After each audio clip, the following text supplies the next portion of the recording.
আচ্ছা, তো দেখলেন তো বন্ধুরা আমি কীভাবে যে মাছের কোপ্তা কারি বানালাম, সেম আপনারা এইভাবে বানিয়ে খাবেন বন্ধুরা, খেয়ে দেখবেন খুবই ভালো লাগে। তো হ্যালো বন্ধুরা, কেমন আছেন আপনারা? আশা করি ভালোই আছেন, আমিও ভালো আছি। তো আজকে নিলাম নতুন আরেকটা রেসিপির সাথে নতুন আরেকটা ব্লগ বন্ধুরা। এই যে দেখুন আমার হাতে দেখতে পাচ্ছেন কয়টা মাছের পিস বন্ধুরা রয়ে গেছে। তো ভাবছি আজকে বন্ধুরা মাছ চচ্চড়াও খেয়েছেন, মাছ তরকারি খেয়েছি, অনেকবার অনেক রকমও রান্না করেছি, মানে আপনারাও তো খেয়েছেন এইভাবে। তো আজকে ভাবছি বন্ধুরা এই যে মাছের মানে কোপ্তা কীভাবে বানানো যায় সেটাই। তো চলুন বন্ধুরা দেখাই কীভাবে মাছের কোপ্তা বানিয়ে তরকারি বানানো যায়। চলুন স্টার্ট করি, দেখবেন পুরো ভিডিওটা বন্ধুরা, স্কিপ করবেন না, ফার্স্ট থেকে লাস্ট অবধি। চলুন স্টার্ট করি। ছোটো প্যান নিয়ে নিয়েছি, তো এই প্যানটা বসিয়ে দিলাম আর গ্যাসটা অন করে দিলাম বন্ধুরা। আর এদিকে অল্পখানি আমি জল দিয়ে দিয়েছি, এখানে অল্পখানি আমি জল দিয়ে দিলাম, দিয়ে জলটা ফুটতে দিই, তারপরে মাছগুলো এক এক করে সিদ্ধ বসিয়ে দেবো। ফুটে গিয়েছে বন্ধুরা, তো এক এক করে মাছগুলো আমি এখন ছেড়ে দেবো। তো এক এক করে মাছগুলো আমি ছেড়ে দিচ্ছি বন্ধুরা।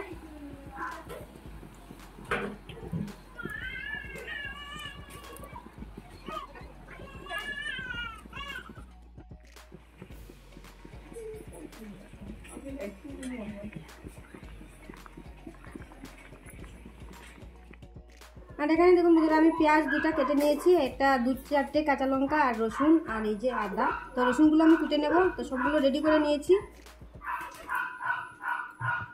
আর এদিকে আমি আলু দুটা কেটে রেডি করে নিয়েছি। তো চলুন বানানোটা স্টার্ট করি।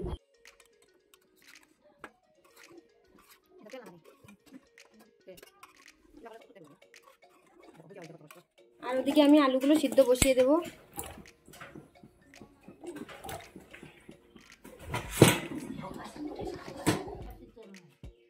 তো এইভাবে বন্ধুরা সবগুলো কিলা দর্শক দেখে আমরা, তো এইভাবে বন্ধুরা সবগুলো আমি মাছের কাটা ছাড়িয়ে নেব। ছোটটা দেখা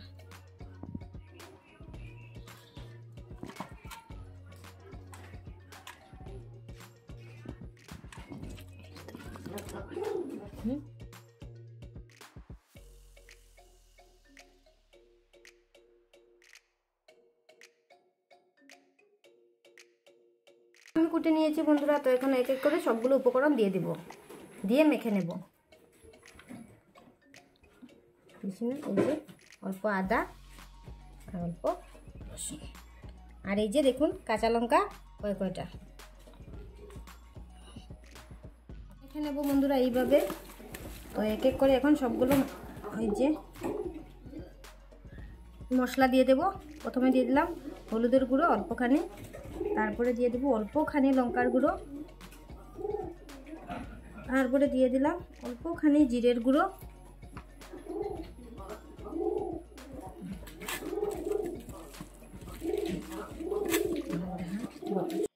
দিয়ে দিলাম বন্ধুরা নুন।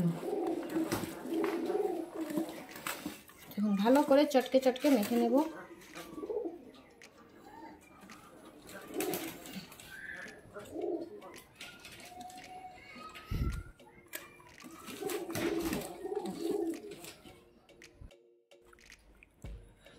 দিয়ে দিলাম বন্ধুরা অল্পখানি বেসন উপর থেকে।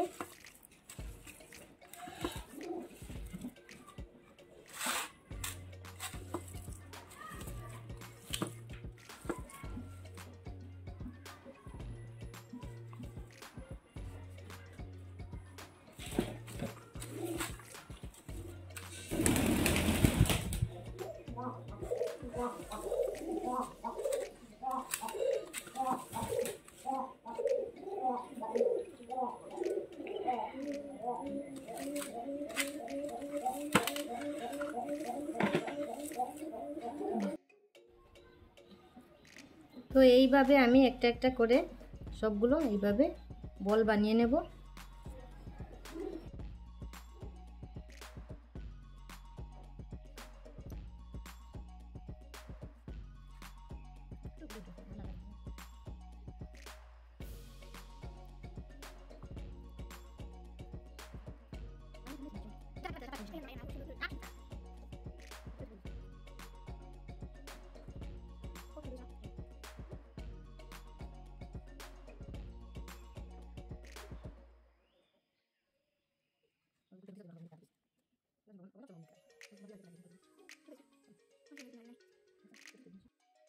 আর এদিকে আলুগুলো সিদ্ধ হয়ে গিয়েছে দেখুন। তো এখন নামিয়ে নেব। তো একটা কড়াই বসিয়ে দিলাম বন্ধুরা। তো কড়াইয়ের মধ্যে তেল দিয়ে দিলাম, অল্প বেশি করে তেল দিয়ে দিলাম। গরম হয়েছে বন্ধুরা। তো এক এক করে এখন ছেড়ে দেব এই ফিশ বলগুলো।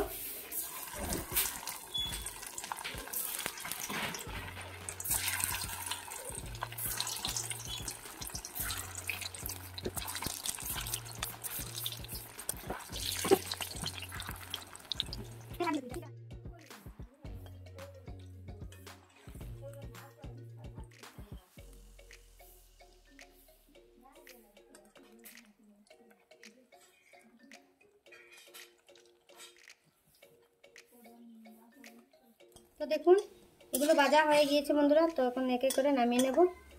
এই যে দেখুন একদম আলতো হাতে আমি ভাজা করে নিলাম, বেশি নাড়াচাড়া না করে এইভাবে ভাজা করে নিলাম।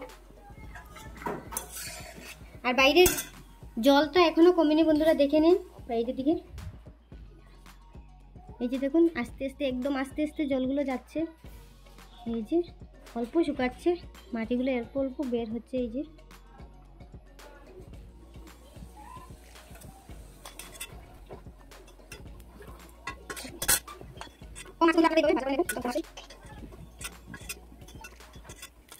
ওই তেলের মধ্যে বন্ধুরা প্রথমে একটা তেজপাতা আর দুটা শুকনো লঙ্কা এই যে এইভাবে দিয়ে দিলাম। হয়ে গিয়েছে বন্ধুরা। এক এক করে পেঁয়াজ, আদা আর রসুন রেখে দিয়েছিলাম আলাদা করে, তো ওগুলো থেকে রেখে দিয়েছিলাম। তো এখন ওগুলো দিয়ে দিলাম।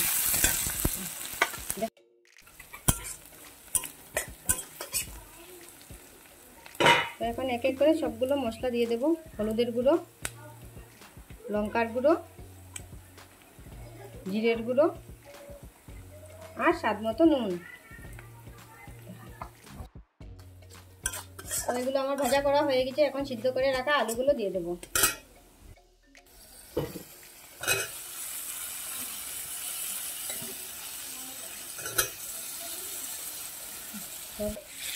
তো কম আছে বন্ধুরা, অল্প পরে পরে এইভাবে নেড়ে চেড়ে তো দেখবেন আলুগুলো ভাজা হয়ে গেলে তারপরে। আর ওদিকে আমি গরম জলও বসিয়ে রেখেছি অলরেডি, ওগুলো দিয়ে দেবো। ওগুলো ফুটে গিয়েছে বন্ধুরা। এদিকে আমার কষানো হয়ে গিয়েছে অলরেডি।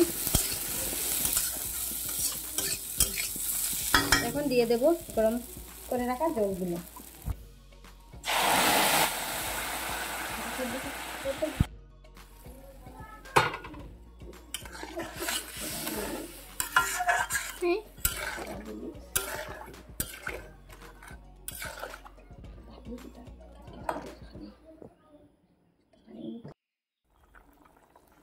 তো ফুটে গিয়েছে বন্ধুরা দেখুন।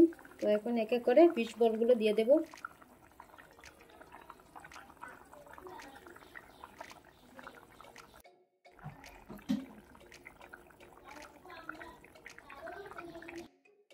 তো কতক্ষণের জন্য ঢাকনা দিয়ে রেখে দিলাম।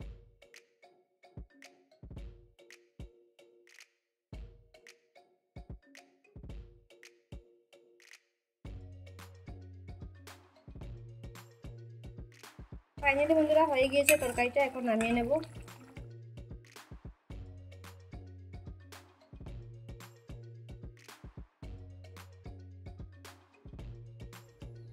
অল্প উপর থেকে গরম মশলা ছড়িয়ে দিলাম বন্ধুরা।